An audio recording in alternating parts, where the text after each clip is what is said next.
Jadi geger nasional sekarang ini, tak kayak contoh wae wes. Nek ada kelompok-kelompok tertentu melawan Ahok, kan gitu kan? Misalnya, ini kita lihat aja deh, ngomong ngelawan Ahok, ada kelompok-kelompok tertentu yang dianggap melawan Ahok, dan Anda kelompok itu Anda nggak suka, ya dah? Kowe nggak suka kelompok-kelompok kui, maka Anda akan memilih kalau begitu saya yang menjadi pembelanya Ahok. Tidak dilihat siapa Ahoknya, konstelasi nasional, konstelasi globalnya enggak, tapi kargo kue dibelani kancaku, aku ya, musuhku, aku ya belani kue. Ini sudah enggak masuk akal. Dan di tingkat yang lebih tinggi lagi, banyak. Engko wong ning NO, nek sing NO struktural ini ikut ke sana, yang NO garis lurus mesti dibaliknya. Wah, aku ora. Jadi PR kita itu luar biasa banyak. Ini kita pilah-pilah ya. Kita pilah-pilah, kita melihat ini persoalannya enggak sesederhana dukung Ahok atau menolak Ahok. Ning ana wong gelutan, ana alat nggo gelutan. Ana panggung gegelutan. Itu loh. Ini mulai dari dulu ada Jokowi sama Prabowo, gelutan. Lah wong Jokowi karo Prabowone wis rangkulan, sing gelutan diterusno. Soalnya urusannya orang karo Jokowi Prabowo, soalnya aku cek gelutan karo kowe. Ono Jokowi ora ono Prabowo, ya aku ya gelutan kan gitu kan. Nah, kalau begini diteruskan kan kocar-kacir ini. Artinya yang salah itu relasi sosial kita yang salah. Kowe nek ngomong agama, omong kosong. Kalau omong agama, omong kosong. Karena ketika Anda beragama, Anda akan bersikap adil. Wah, kayak kiai-kiai yang ngomong adil, tapi dia sendiri gak adil.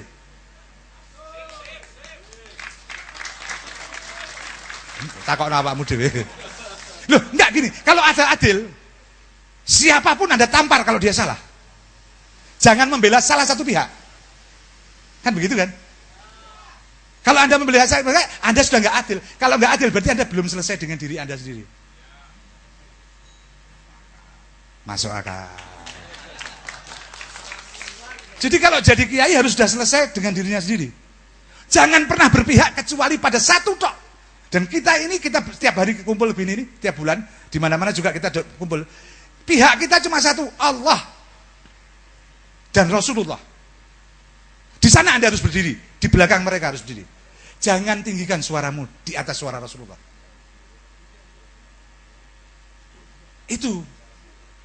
Dulu saya ketemu kiai-kiai sepuh, mereka berbeda pendapat. Saya tahu persis mereka berbeda pendapat.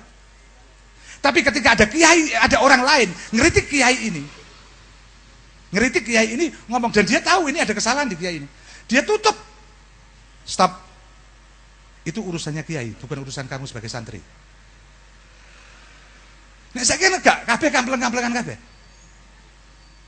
Meneh ana media sosial, bisa semua saja ikut kaya-kaya jadi wong pinter kabeh.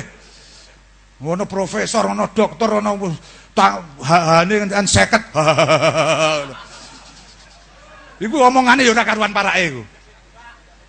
Jadi kita nanti kita coba konstelasi ini, bahwa ini yang enggak waras siapa? Iki sing enggak waras si kene iki atau mereka yang di sana itu? Sana enak men. Kono ya muni wis enggak waras nih kono. Wah aku waras ya. Jadi mari kita cari parameter kewarasan nanti. Karena kalau enggak semua orang bisa pakai. Seperti tadi, orang harus adil. Iya, parameternya adil apa? Orang harus objektif. Parameternya objektif apa? Sehingga benar-benar kalau saya, parameter objektif itu satu tok, berdiri tegak lurus, Anda, Allah, alam semesta. Di antara Anda Allah, Rasulullah sebagai garis tengahnya.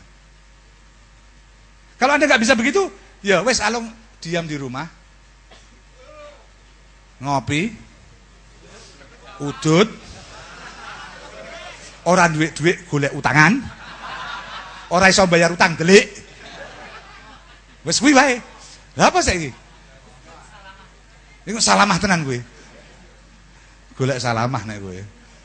Jadi teman-teman ini kita masuk ke bahwa banyak hal sekarang ini enggak rasional karena orang membela sesuatu itu hanya karena orang itu dimusuhi oleh musuhnya dia.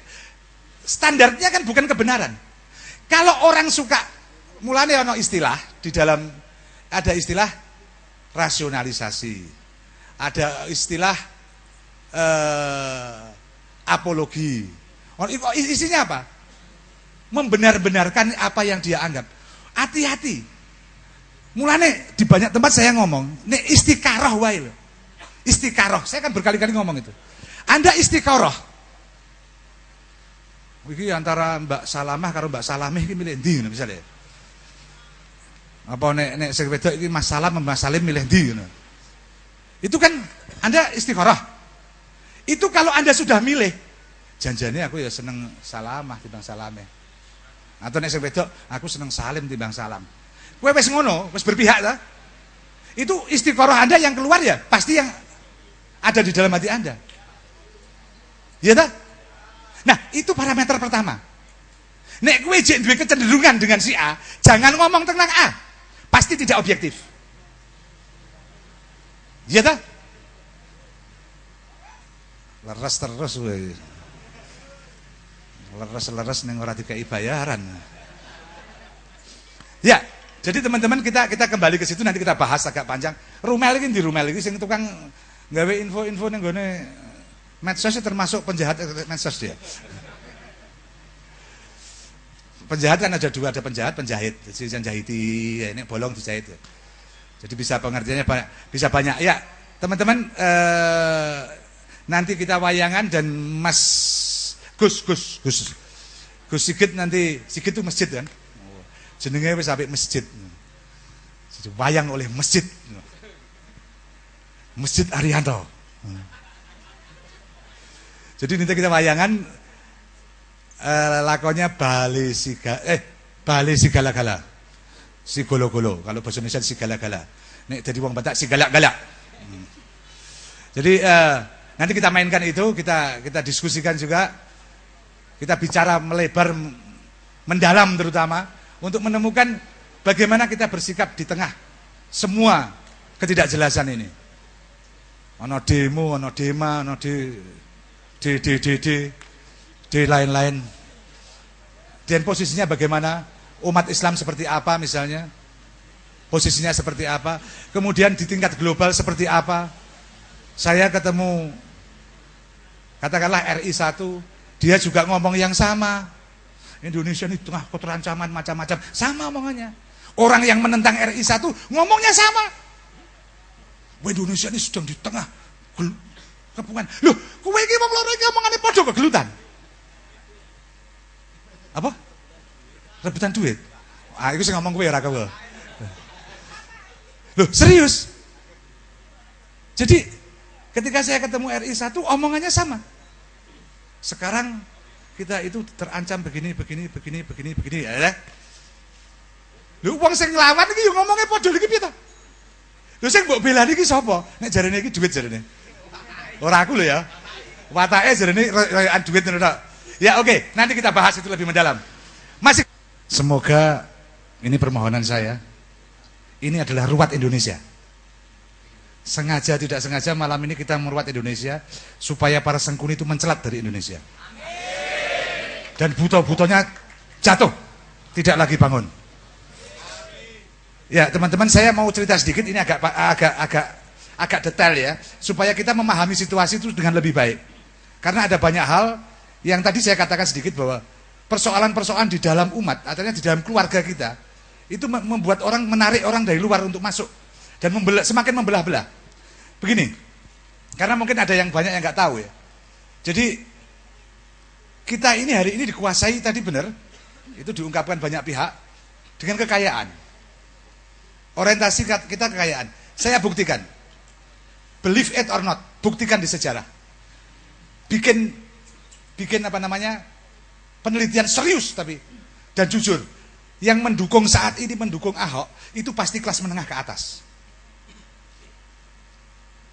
Pasti kelas menengah ke atas. Kenapa? Karena mereka mencari mapan.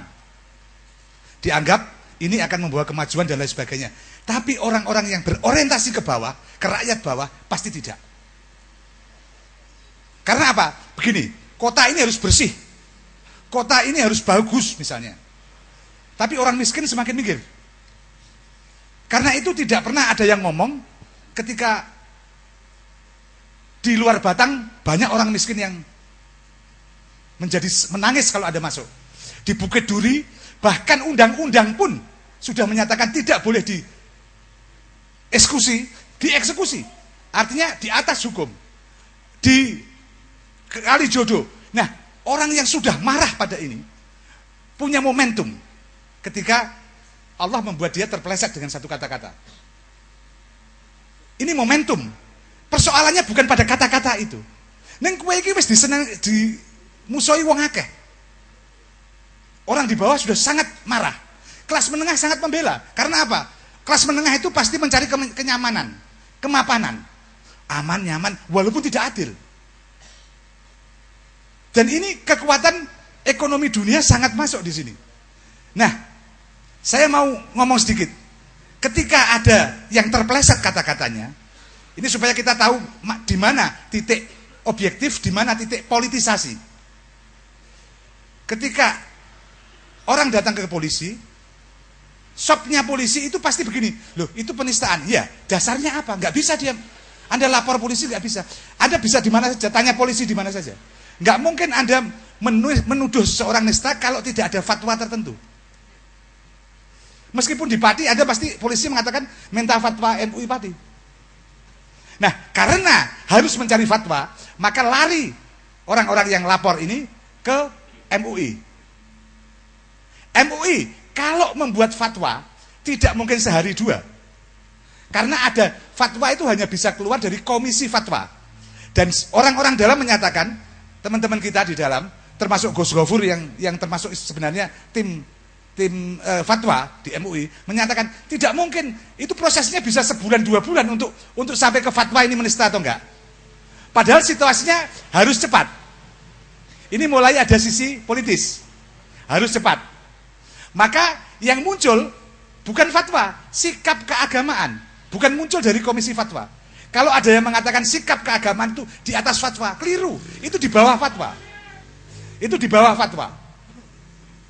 Di bawah fatwa, jadi sikap keagamaan. Berdasarkan itu, orang-orang kemudian melakukan demo 4 Maret. Sekarang kita tanya, 4 Maret, 4 November. Sekarang kita tanya, kesalahannya apa ke demo itu? Kesalahannya apa demo itu? Bukan, urusannya enggak itu demo damai. Kesalahannya tidak melibatkan umat Islam keseluruhan. Tidak ada orang-orang itu langsung ambil inisiatif, ini sudah langkah politis. Ambil inisiatif demo, menggerakkan umat Islam semampu dia. Tidak nukulon-nuwun pada sesepuh pinesepuh di Islam di Indonesia. Jadi ini sudah ruwet. Sudah langkah politis ini. Jadi kalau dia mau benar-benar mengatakan bahwa mau atas nama Muslim di Indonesia, mestinya dia ketuk ulama-ulama sepuh, dia omongkan dulu ini bagaimana, surra bainahum, bermusyawarah dengan mereka, sampai ada keputusan posisi apa yang sebaiknya diambil. Karena apa? Mengatasnamakan umat Islam Indonesia. Ini kesalahan mereka. Karena itu jadi menjadi pintu masuk untuk tarik-menarik lagi. Tidak solid lagi. Karena itu di banyak tempat saya lama sebelumnya juga kemarin di Semarang itu ya. Saya ngomong bahwa kita butuh semacam Majelis Syura Ulama Indonesia, Muslimin Indonesia di masa Mbah Hasim. Di mana sesepuh-sesepuh itu kumpul bareng, ngomong bareng, bukan ngomong soal beda pendapat di antara mereka, enggak. Iki Indonesia ini bangsa ini harusnya kemana? Harusnya apa yang harus dilakukan? Dan kemudian menjadi sikap bersama muslimin di Indonesia. Sehingga tidak pecah belah kayak sekarang gini. Jadi ini situasi-situasi yang terjadi. Yang secara faktual seperti itu. Kita tidak, saya dari awal mengatakan saya enggak berpihak. Tapi kalau mengatakan iki wong Islam enggak ono sing bela iki piye? Ora ono sing ngeneng-ngeneng di Bukit Duri, enggak ada yang ngeneng-ngeneng di luar Batang, di Kalijodo. Masing-masing kayak itu kan urusan ilmu. Itu saya nggak nyaman kalau ikut soal itu misalnya. Ini kesalahan strategi kita. Ini teman-teman, satu sisi lain Saya tadi malam ngomong sama Gus Anik juga, nanti kita diskusikan bahwa di sini perlu ada sesepuh-sesepuh yang benar-benar berpikir dalam skala bangsa, tidak kelompok, tidak golongan. Karena apa? Umat Islam, umat Muhammad itu Islam toh? Ora. Umat Muhammad itu orang yang hidup di masa setelah kenabian Nabi Muhammad. Apapun agamanya, disebut umat Muhammad. Kalau Anda berbeda agama, oke, tapi kita sama-sama umat Muhammad. Minimal kita sama-sama hambanya Allah. Kita nggak akan menilai seseorang, adil itu, nggak akan menilai seorang berdasarkan warna kulitnya, berdasarkan rasnya, berdasarkan agamanya, atau bahkan berdasarkan orientasi politiknya. Tapi berdasarkan fakta objektif yang kita mampu.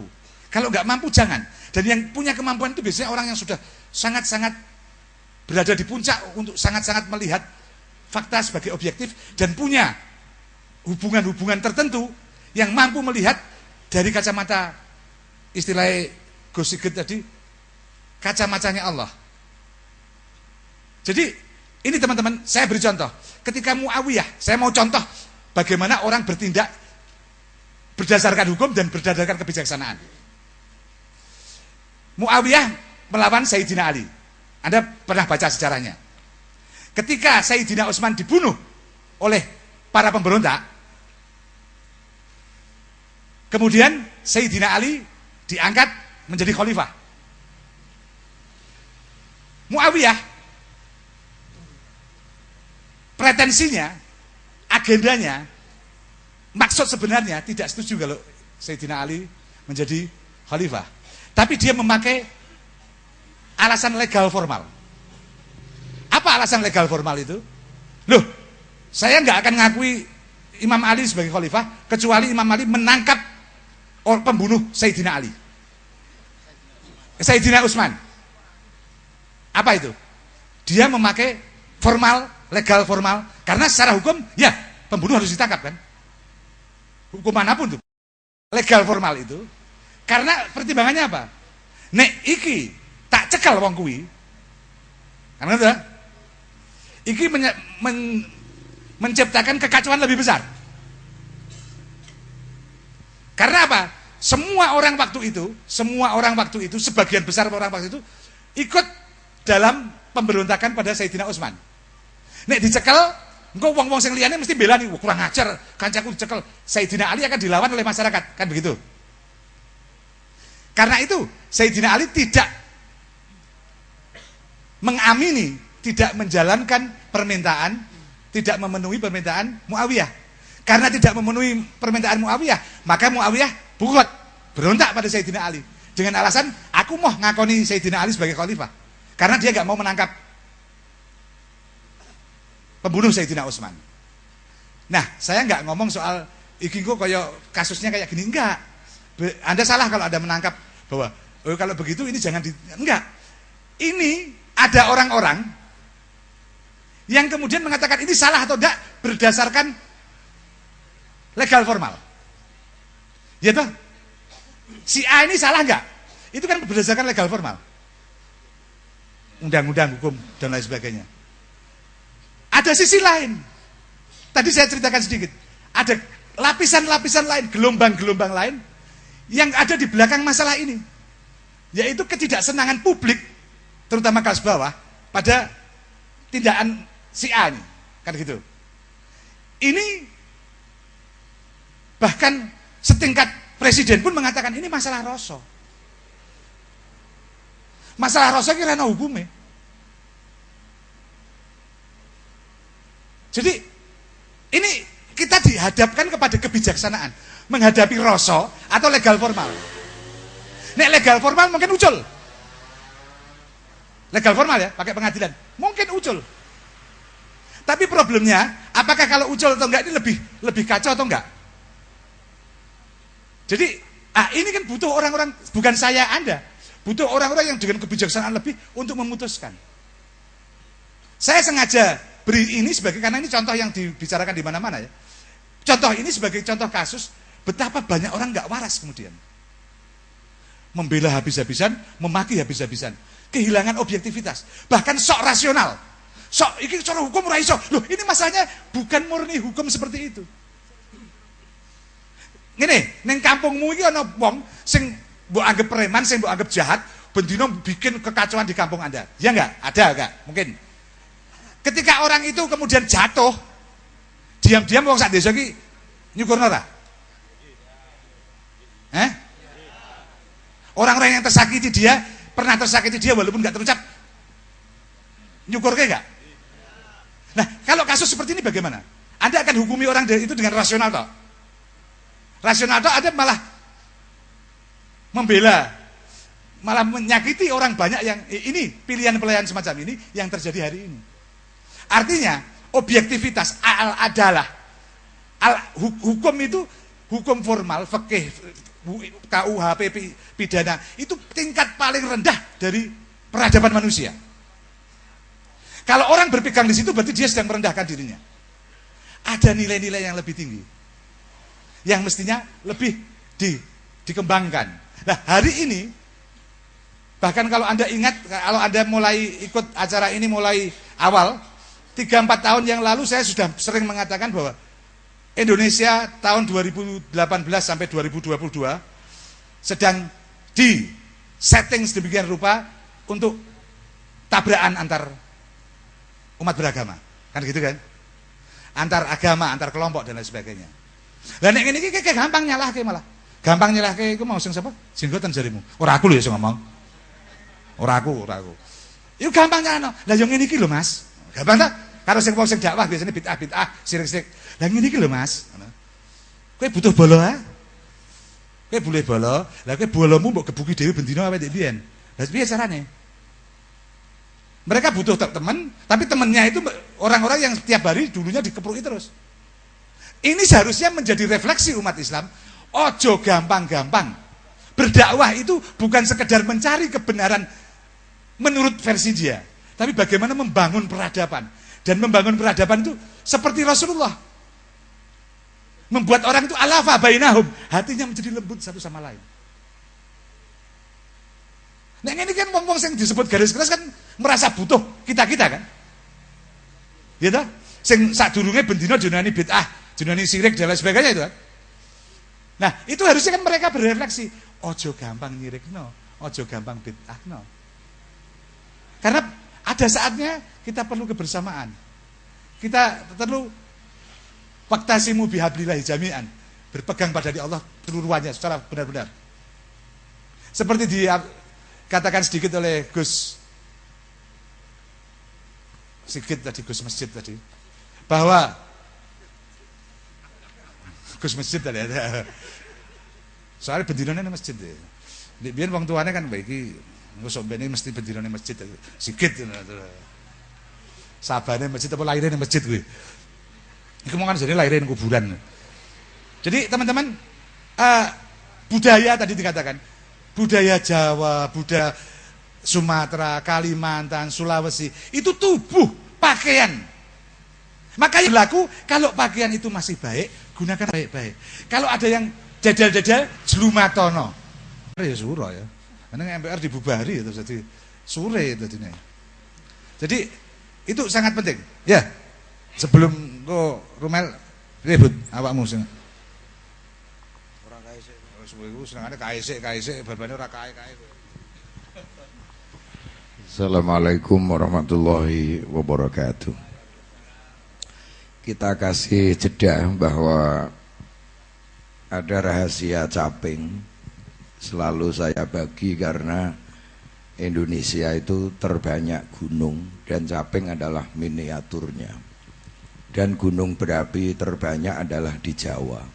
Secara arkeologis bahwa nama-nama bagi raja tadi disebut Paku Buwono, Paku Alam, Mangku Bumi. Terus apa nih Gus? Mangku Negoro. Nah, saya ingat Gusmus membaca puisi sambil bergetar. menangis. Saya mohon ini di mukodimai itu silakan caping jenengan pakai dan semoga engkau semuanya akan menjadi paku alam, paku buhono dan mangku negoro. Negoro iki dirawat bersama sebagaimana Gusmus menyanyikan lagu Indonesia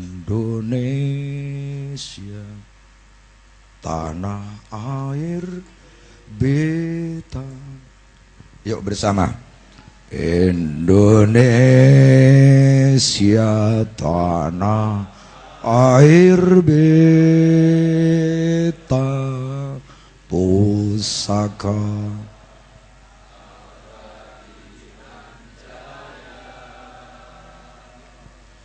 Indonesia sejak dulu kala selalu dipuja-puja bangsa. Di sana tempat lahir beta dibuat di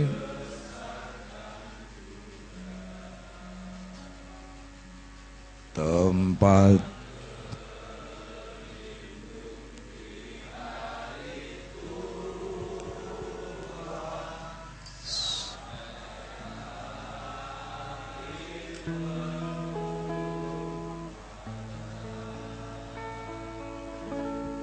tepuk tangan untuk negerimu yang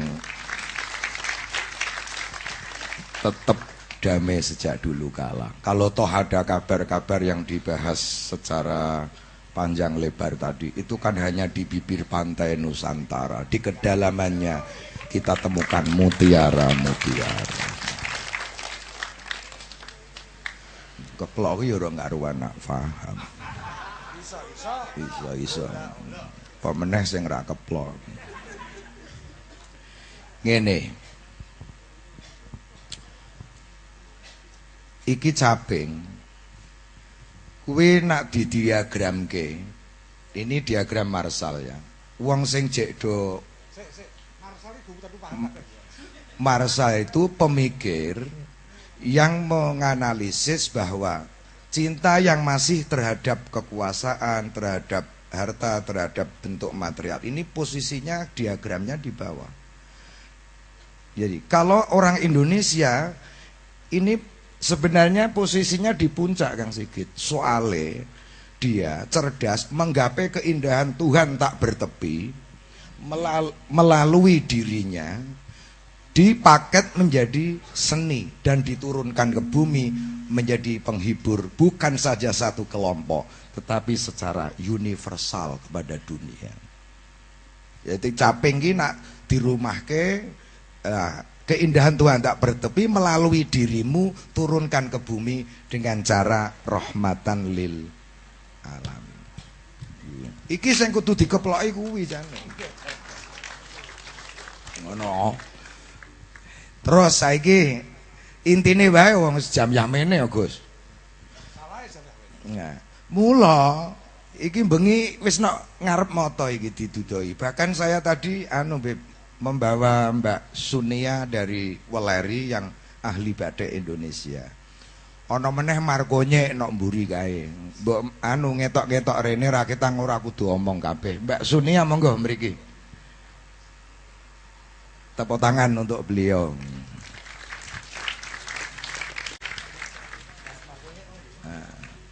Jadi Quran barang ki nak pak delok ya strukture ngono kuwi. 114 surat mengerucut 30 juz, mengerucut meneh nok Fatihah, mengerucut meneh nok gone bismillah, mengerucut meneh nok gone ba, lah mengerucut nok gone titik. Mula batik iki singkatane bak mbek titik.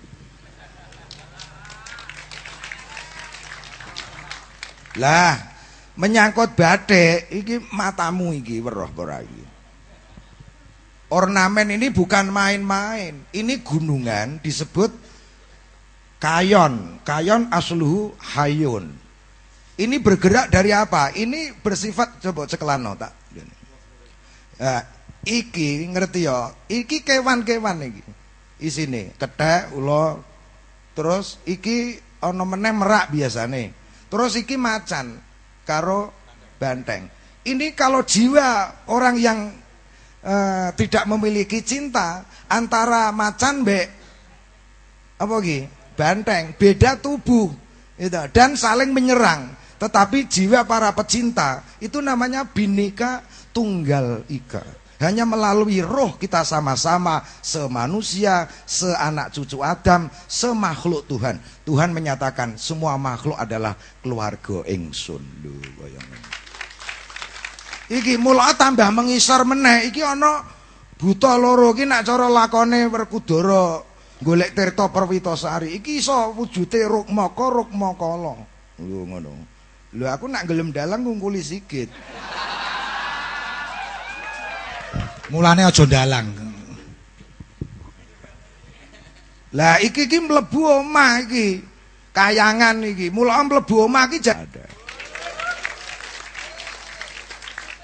Lah nek ayat wit kuwi gebuyuren air gen seger, lah nek sing nok kuburke gebuyuren kalimah thayyibah, maka roh-roh yang menempati teritorial laladan riku hidupnya akan diberkahi seger dalam segala aspek. Lah nek kae unine ayat, ning asline ayat, Beb. Wis ngerti aku tok liyane ora mudah. Wes saiki kiai-kiai zaman kuno nak nerangke agama ndak angel-angel kaya dialektika ilmu kalam Timur Tengah kae sing menghasilkan perpecahan Jabariyah, Qadariyah, Mu'tazilah. Kuwi iki mung soale tafsir yang multi didadekke dialektika sampai saiki. Kowe nak niru-niru sistem kaya mbiyen Indonesia ya remuk menjadi pecah belah dan itu tanda dari nafsu. Nafsu ki cirine engko nak wis digoleki arek iki dipertentangke iki Islam iki non muslim. Seumpama calon ki padha Islam, engko ya digoleki pecahe NU. Engko nak padha NU-ne ya Gus Dur ya ngono. Pecah meneh. Bangani sapa Kiai Buti ya. Wong hawa kok.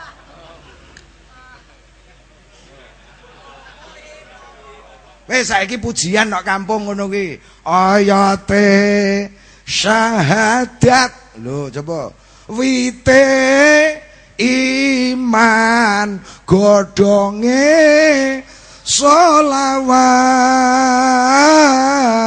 selawat. Cirine wong Jawa diulur. Mula dawa ususe wong Jawa.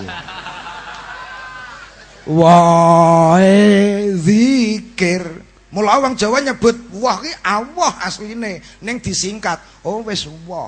Tajali nampak bahwa itulah buah tetesan kado dari langit. Negeri mana yang ada buah-buah yang harum dan indah.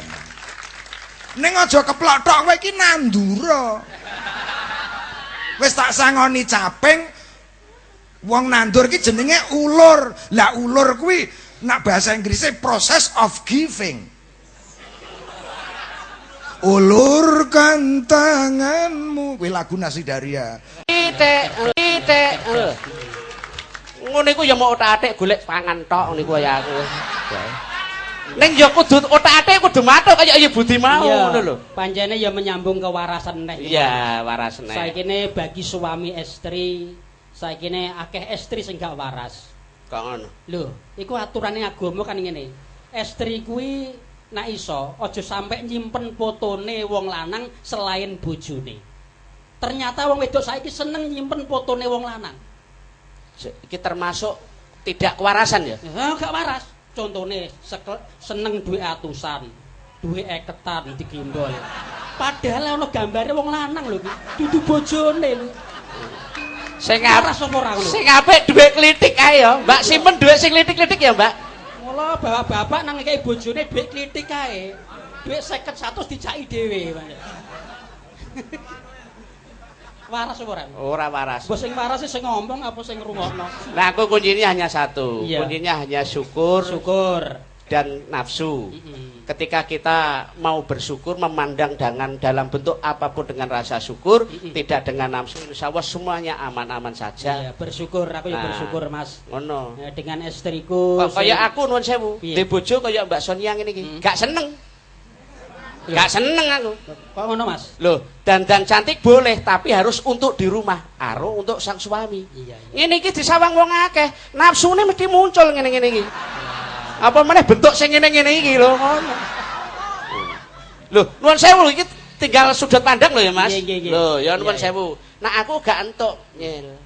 Bojoku cukup dandan dengan sederhana. Metu ya rasah neko-neko, ya cukup dasteran, rato tangan, rakatoan, ra apa-apa. Ngono tok ae. Kowe ya ra tata iki budaya endi ya? Iku arep tidur napa piye? Anu Mas. Dalem- Iki kan tema-tema menyiasati anu. Terangno blangkon wae terus suwe sing gentenan soalé. Blangkon Kabeh iki ngono kuwi- filosofi Lah, kehidupan. ngono. Nah, kaya Bang Anis kuwi ngagem kopiah putih kuwi cara filosofine ingat mati, kain kafan disunggi. Ora wis Ingat mati. sing model ngono wis cedak berarti. Nak Yibudi Iya Budi Kuwi kaya kuwi ora omongku ta. nah iki ben Vespa iki piye iki? ya bukan begitu. Semua ini mengandung arti. Mula filosofi-filosofi orang terdahulu, khususnya para wali dhisik wis luar biasa loh Mas. Iya, Iki ada cerita mengeten Mas Sigit. Ini ada cerita dulu, Iya Budi. Sampeyan tak tambahi modal sesuk ben iso rontok dawa ya. Betul. Sinden itu penting. Ketika wayang ini pasti harus ada sinden. Tanpa ada sinden, segala kegiatan ini hancur rapuh karena kuncinya di sinden. Masjid Demak bisa berdiri saka lor wetan kuwi mbiyen gotonge 20 gak iso mangkat tekan Demak Mas Konyen. Kanjeng Sunan Kalijaga ndhawuhi kon nyindeni kalimatnya piye? La ilaha illallah, la ilaha illallah. Ila Jawa dadi lelo, lelo. Ora ana udan, ora ana angin, bareng disindeni kayu mlaku dhewe tekan Demak. Iku ribawane sinden. Krungu suarane sinden, Mas. Kayu iso katut. Iya, iya. Apa neh kok kayu ora iso katut? Wong kiai iso katut sinden. Lho, iso. Ribawane luar biasa kok. Nggih nuwun sewu niki. Lha Pancene sesuai porsinya. Ya. Dagelan senenge ya plesetan ngene iki. Pak Yai nuturi, kaya dalang ya kudu ngono. Harus saiki ini kan HP ku apa? 4G. Dalang ya ngono. 4G. 4G maksudnya? Siji, G. Pertama kudu gendenge kudu cukup. Mas Sigit gending sembarang iso. Gending ning termasuk ketinggalan ada gending terbaru belum bisa mengikuti. Loh. Tenan wi. Alah iki mau sampak gusuran lagu ketinggalan. Ada lagu tren terbaru, kaset durung metu tapi sudah edar. Oh. Gendinge piye sing piye? Tahu bulat. Digoreng 500-an halal iku lagu anyar. Oh iki omong tenan malah kok tahu bulat, iki bakul tahu. Gending kudu cukup. G ping pindho. Ya. Gendeng. Kok iso gendeng? Dalang gendeng. Wong gedebok jak omong dhewe kok. Oh. Iya. Gendeng. Gendeng iya iya. Oh. G sing nomor 3. Nomor 3 grapyak semana unggah-ungguh tata krama. Oh. Dadi nek panjer bareng ya nggih, Pak. Narasida wasem kurang ajar. Oh, G sing nomor 3. Grapyak. G yang nomor 4. Sing terakhir gandoan. Lho kok kebo gandoan? Dalang nek ganduwe gendaan perang semangat. Lambemu ngawur. Nggih, ini hanya bercerita sedikit. Ini saya terangkan semua penuh filosofi orang Jawa terdahulu. Apa yang diminta Ibu Buti saya terangkan. Jane urip ora usah neko-neko. Kayak blangkon iki mawon wis do apik. Saya kira sudah tentram. Apa yang saya pakai ini yang di belakang namanya mondolan Mas Anik. Orang Jawa mengatakan mondolan, tapi difilosofikan oleh Kanjeng Sunan ini adalah dunia, dunyo. Dunyo mong sak gegeman. Ketika kita hidup masih keduniawian, kita tidak akan tenang dan kita tidak akan sehat, kita tidak akan tentram. Mula ketika kita mau bertemu oleh Tuhan, tinggalkan dunia ini di belakang. Nak donyane mbok sok ngarep ngeten iki lucu lho. Karena sok ngarep. Isih mikir donya. Isih mikir donya, wong sing jeh mikir donya tetep tidak tenang hidupnya. Selalu dihantui perasaan-perasaan nafsu. Ora waras. Karena donyane katut. Suatu contoh kecil. Sing duwe gelang kaya Mbak Sonia ini, karena dunianya katut. Salat pun ya ora tekan gone. Sholli fardhul maghribi salasa rakaati mustaqbilal kiblati makmuman lillahi ta'ala. Allahu Akbar. Kok kaya tari Bali. Lah pamer gelang karo jamaah liyane. Donyane katut. Donyane katut. Iya. Sing gak duwe gelang, sing gak duwe apa-apa, nak donyane katut, atine ngrentek muni wae, bisikan sedikit saja ndak sampai. Sholli rakaati mustaqbilal kiblati makmuman lillahi ta'ala. Allahu Akbar. Wah, bothok kurung tak tutupi nanti pangan kucing nek. Lah wong ape sembayang kok lek-lek bothok bareng lho lah apa? Mikir donya. Mikir donya karena gonjan ikut. Maka sebaiknya dunia ditinggal di belakang. Wes ah ngerukoyo ngene iki nak donyane kari gak bakal bendaan. Apa yang direbutkan di sana? Hanya kepentingan-kepentingan. Percaya yo lah, ora percaya do mulai. Ya kan? Iya. Ini dunia. Ketika dunia bisa ditinggalkan, kita hanya berpegang pada dua jepet ini. Ya jenenge apa Mas Sigit? Jepet. Ada kanan, ada kiri. Ini yang perlu kita kukui. Ini adalah syahadat tauhid dan ini syahadat Rasul. Ngene iki ning akademi perguruan tinggi gak nemokno ndekne. Kamu saya gak enek iki nek daglet gak ketekel ngene iki. Ya. Syahadat tauhid, syahadat Rasul, monggo bareng-bareng diganduli sing kenceng untuk meredam kita. Hanya ada hati kita dan Tuhan kita saja. Waras. Nak wis gandulan syahadat, lakune piye? Nggih kudu laku sing kenceng kon donya niki. Aku tek sing tekan iki pas turu kok iya. Sing jelasno kudu kiai. Sing jelasno kudu kiai. Soale pas iki meneh aku pas turu. Aku lali wis iki. Saya kira begitu, hanya intermezzo. Monggo yang baik dipetik, yang tidak baik jangan dimasukkan hati. Billahi taufik wal hidayah. Wassalamualaikum warahmatullahi wabarakatuh. Allahumma shalli ala Muhammad. Nah, kita anu Kang ya. Mungkin para pemirsa nih, ojo mulai loh. Lah ki mau anu telu ki mau iman, Islam, ihsan.